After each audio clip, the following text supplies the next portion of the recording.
Saya itu sebenarnya sudah lama kehilangan spirit Ahok sesudah dia tidak lagi menjabat sebagai gubernur DKI.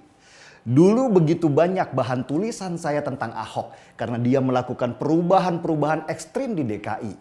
Mulai dari penanganan banjir, masalah bobroknya mental birokrat di Pemprov DKI, sampai ributnya dia dengan anggota DPRD karena kong kali kong masalah APBD DKI. Serulah pokoknya. Dan Ahok pintar memanfaatkan panggung supaya kasus-kasus yang selama ini terpendam jadi terangkat ke permukaan. Dan akhirnya seluruh Indonesia jadi belajar bagaimana sesungguhnya bobroknya birokrasi kita mulai dari eksekutif sampai legislatifnya. Pengawas dan pelaksana kerjanya ternyata selama ini pada main mata curi-curi uang negara. Sesudah Ahok masuk penjara sampai akhirnya dia diberi kuasa menjadi komisaris utama Pertamina, saya sudah tidak lagi mendengar teriakannya. Kalaupun muncul di media, Ahok cuma bahas kisah rumah tangganya yang dulu.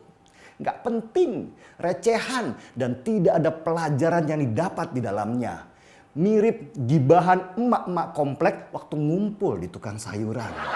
Dan tiba-tiba Ahok muncul lagi, tidak berubah. Dia berteriak keras seperti biasanya dan saya suka. Inilah Ahok yang sebenarnya. Kalau ngomong gak ada remnya, emosional dan selalu mengundang perdebatan keras.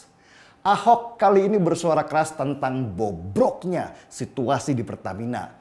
Mulai dari kesukaan Pertamina ngutang, birokrasi di dalamnya yang aut-autan, sampai ketidakmampuan mereka menjadi perusahaan besar selevel Petronas Malaysia. Tapi benarkah Pertamina bobrok seperti kata Ahok? Kalau definisi bobrok berarti ancuran, sebenarnya nggak juga. Pertamina tahun 2018 lalu bahkan memberikan pemasukan sebesar 120 triliun rupiah ke APBN. Terbesar sesudah 62 tahun lamanya. Dan itu seharusnya prestasi. Pertamina bahkan ada di posisi ke-175 dari 500 perusahaan terkaya di dunia. Ini juga sebuah prestasi yang tidak sembarangan yang dicapai dengan kerja keras luar biasa. Tapi ukuran Ahok dengan ukuran direksi Pertamina itu beda. Bagi Ahok, selama kita belum mampu mengalahkan Petronas, perusahaan minyak dan gas Malaysia, kita belum ada apa-apanya.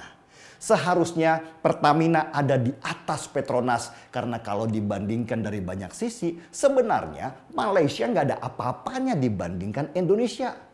Dari jumlah besarnya negara saja, Indonesia lebih besar 5 kali lipat dari Malaysia. Belum dari jumlah penduduknya. Penduduk Malaysia hanya kurang dari 10% penduduk Indonesia yang termasuk negara keempat dengan penduduk terbanyak di dunia.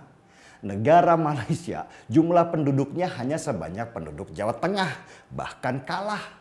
Dengan potensi sebesar itu, kok bisa-bisanya Petronas lebih kaya dari Pertamina? Gak masuk akal kan? Seharusnya Pertamina bisa jauh lebih besar dari Petronas kalau mau mengikuti pola pikir yang strategis dan efisien seperti mereka. Bukan hanya bangga doang karena ada di negara kaya, tapi gak mampu membangun manajemen yang lebih bagus dari negara tetangga. Karena itu, supaya Pertamina bisa lebih bagus, Ahok meluncurkan ide super holding. Super holding adalah payung raksasa di mana para BUMN menyatukan seluruh asetnya dalam sebuah perusahaan bernama Indonesia Incorporation. Miriplah dengan Temasek Singapura dan Khazanah Malaysia. Ini mimpi yang lebih besar lagi. Meski bukan mimpi baru, karena dulu Tanri Abeng pernah punya wacana yang sama. Jokowi juga dalam kampanyenya pernah bicara tentang super holding, menggabungkan Pertamina dan BUMN lainnya dalam satu kekuatan raksasa. Masalahnya, apakah kita sudah siap untuk jadi super holding? Jangan-jangan kalau seluruh BUMN digabungkan, kita malah pincang.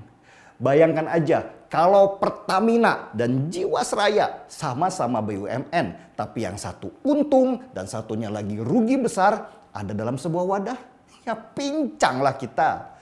Karena itulah Jokowi menugaskan Erick Thohir, seorang profesional non-partai, untuk melihat lagi lebih dalam terhadap kemungkinan super holding itu dilaksanakan.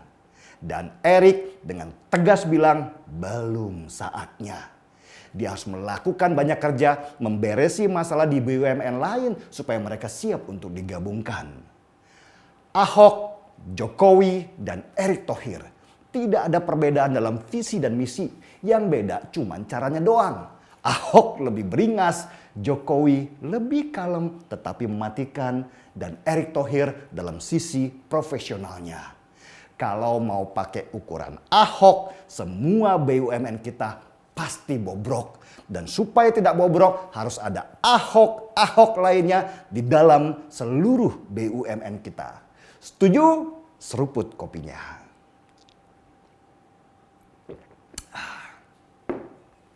Marky Hawk. Mari kita jadikan Ahok sebagai komisaris di banyak BUMN lainnya. Saya Denny Siregar, kita di acara Timeline.